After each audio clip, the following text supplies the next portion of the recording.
The desert sun in Santa Fe has a way of etching itself into your soul, just like the lines on an ancient pottery shard. For 58 years, I, Arthur, had built my life around those lines, around the stories hidden in brushstrokes and clay. I was an art appraiser, a man whose reputation was built on an unwavering eye for authenticity, a deep understanding of provenance, and, I like to think, an unshakable integrity. My world was one of hushed galleries, meticulous research, and the quiet thrill of discovering a masterpiece or validating a piece of history. I was good at it, respected, perhaps even revered in certain circles. My home, an old adobe filled with the scent of paillon and leather-bound books, was my sanctuary, a testament to a life well lived and carefully curated. Then Camille walked into it.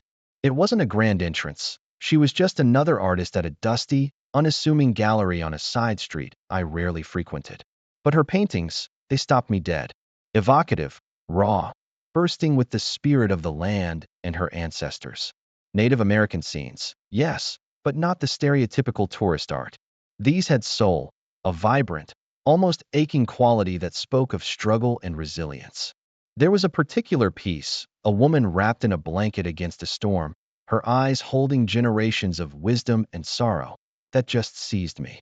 I felt a connection, immediate and profound, to the spirit of the work and, by extension, to the artist. I sought her out, a small woman with eyes like polished obsidian, wary yet deeply expressive. She was from a nearby pueblo, she told me, her voice soft but with an underlying current of steel. She spoke of hardship, of unscrupulous dealers who had taken advantage of her youth and her talent, leaving her with little to show for her genius. The art world, she lamented, was a brutal place for someone without connections, someone without a voice. As I listened, a familiar ache settled in my chest, a desire to protect, to mend. I saw in her not just a struggling artist, but a fragile talent on the verge of being crushed, and I felt an almost paternal urge to shield her from the very market I navigated with such ease. I remember the scent of her paints, a mix of oil and something earthy, as she talked about her dreams. I found myself telling her I could help, that her work deserved more than backstreet galleries. I saw a spark ignite in her dark eyes, a cautious hope. It wasn't just about the art anymore. It was about saving a soul, about righting a wrong. I felt a renewed purpose, a kind of noble exhilaration. This wasn't merely a business venture. It was a mission. I would be her patron, her guide, her protector. I would ensure her talent, her vision, received the recognition it deserved. The thought filled me with an almost youthful optimism, a feeling I hadn't truly felt in years. I believed in her, completely and utterly. My commitment to Camille was immediate and all-consuming. I threw myself into her career with an energy I hadn't known I still possessed. It wasn't merely a matter of financial support. I became her advocate, her strategist, her shield. I leveraged my extensive network, introducing her to influential gallery owners who, upon seeing her pieces, immediately understood the depth of her talent. They were, of course, initially skeptical, given my reputation for dealing in established masters, not emerging artists. But one look at Camille's canvases, one explanation of her unique perspective, and they were convinced. I recall the opening night of her first major exhibition in Scottsdale. The gallery buzzed with an excited hum, a symphony of hushed admiration and clinking champagne glasses. Her paintings, bathed in the soft glow of gallery lights, seemed to pulse with life. Critics raved, collectors vied for her pieces, and the prices, which I had carefully negotiated, soared. Camille, usually reserved, glowed under the attention, her quiet smiles speaking volumes. I stood in the background, a contented architect of her success, feeling a profound satisfaction that surpassed any personal achievement. This, I thought, was my true contribution to the art world, fostering genuine talent. We spent countless hours together in her sun-drenched studio, discussing art, life, and the nuances of the market. She'd paint with a focused intensity, her movements precise, almost ritualistic, while I'd offer advice on framing, presentation, and the delicate dance of artist-patron relationships. She would often express profound gratitude, her hand resting lightly on my arm, telling me I was the only one who truly understood her vision, who had believed in her when no one else would. Those moments cemented my conviction that I was doing something truly good, something righteous. There were small things, looking back. A certain evasiveness when I gently probed about her earliest works, her past mentors, or the specifics of the unscrupulous dealers. She would wave it off, a shadow passing over her eyes, saying those memories were too painful, too tarnishing to her current artistic journey. I respected her boundaries, attributing her reticence to past trauma, a natural defense mechanism. Why dig up old wounds when the present was so vibrant, so full of promise? Her success was undeniable, a testament to her genius and my unwavering belief in it. I saw her not just as an artist, but as a product, a daughter almost, whose bright future I had helped forge. The thought filled me with an immense, almost paternal pride. The pinnacle of Camille's burgeoning career, and indeed, what I considered a personal triumph, arrived with the news that the Museum of Native American Art in Phoenix was interested in acquiring her celebrated piece, Desert Whisper. It was a monumental work, a vast canvas depicting a Pueblo elder gazing into a turquoise sky, the layers of paint so rich, so textured, it felt as though you could step into the scene and feel the desert wind on your face. I had appraised it myself, of course, meticulously detailing its provenance, its emotional resonance, its undeniable artistic merit. My appraisal was thorough, impeccable as always. The museum's acquisition wasn't just a sale, it was an affirmation, a permanent place in the canon for an artist I had championed from obscurity. The official acquisition ceremony was a lavish affair, a testament to Camille's meteoric rise. We stood together, bathed in the gentle glow of gallery lights, as curators and art historians spoke reverently of her vision, her connection to tradition, her powerful voice. I felt a surge of profound satisfaction, watching her accept the accolades she so richly deserved. This was the recognition I had fought for, the validation of my instincts, my judgment. My integrity, I believed, had led me to this moment, to this truth. Yet, even amidst the celebratory hum, a tiny, almost imperceptible discord began to sound.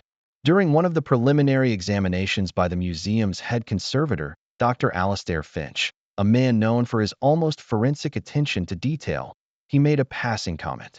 "Remarkable layers, Arthur," he'd mused, peering closely at the painting's surface through a magnifying glass. "Almost as if there's an entire narrative beneath this one.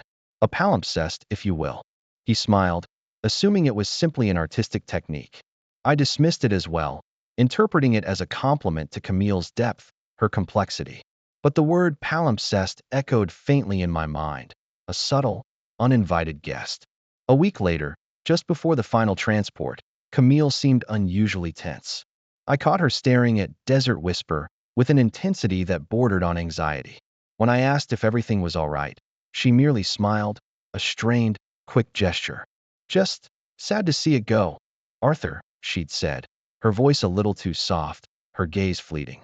"It's like letting a part of myself walk away." I attributed it to an artist's natural attachment to their creation, to the bittersweet pang of parting with a beloved work. I was too wrapped up in the glow of success, too confident in my own discerning eye, to question the faint shadows that flickered at the edges of my perfect vision.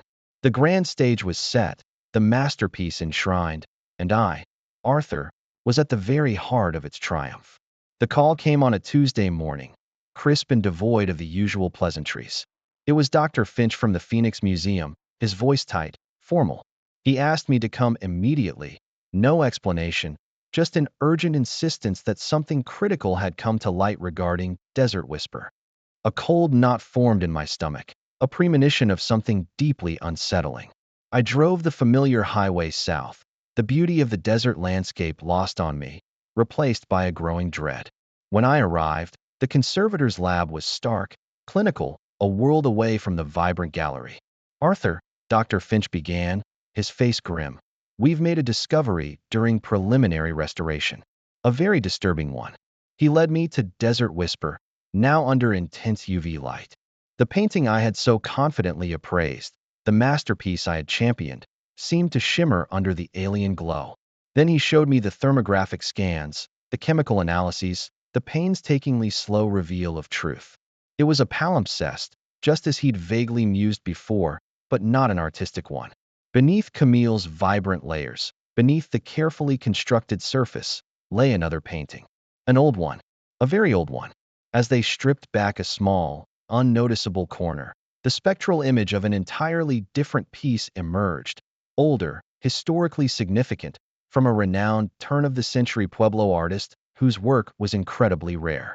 And then came the final, gut-wrenching blow. Forensic analysis revealed that Camille hadn't just painted over it. She had painstakingly integrated elements, disguised parts, and, most damning of all, preserved and enhanced the asterisk origina, L artist's signature asterisk, making it appear as if her own evocative work was a continuation, a reinterpretation, rather than a blatant act of desecration and fraud. The room spun. My breath caught in my throat. It wasn't merely a forgery. It was an act of artistic violence, a betrayal of history, and a cynical manipulation of trust. My trust, my name, my impeccable reputation. It was all implicated, tangled in this elaborate web. Dr. Finch, with a heavy sigh, explained that their deeper investigation had already begun to uncover a pattern, a sophisticated network. Camille, he confirmed, had been part of an elaborate forgery ring from her past, using her astonishing talent to create new, ancient artifacts and paintings, then leveraging unsuspecting figures like me, with our unblemished reputations, to authenticate and sell them. The shock was a physical blow. The air felt thin, the light too harsh. The image of Camille, her quiet smiles, her expressions of gratitude, twisted into something monstrous in my mind. She hadn't been a struggling artist needing a savior. She had been a predator, a master of deception, using my own integrity as her most potent tool. My life, built on truth and authenticity, shattered around me in that sterile lab. The profound sense of betrayal, the humiliation, the dawning horror of professional ruin and legal action threatened to consume me whole. I, Arthur, the man who prided himself on seeing through artifice, had been utterly, profoundly blind. The days that followed blurred into a surreal nightmare of flashing cameras, insistent journalists, and the cold, unyielding language of legal counsel.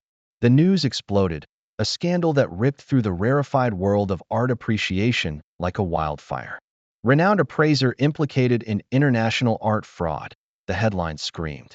My name, once synonymous with integrity, was now dragged through the mud, synonymous with gullibility, complicity, and blind faith.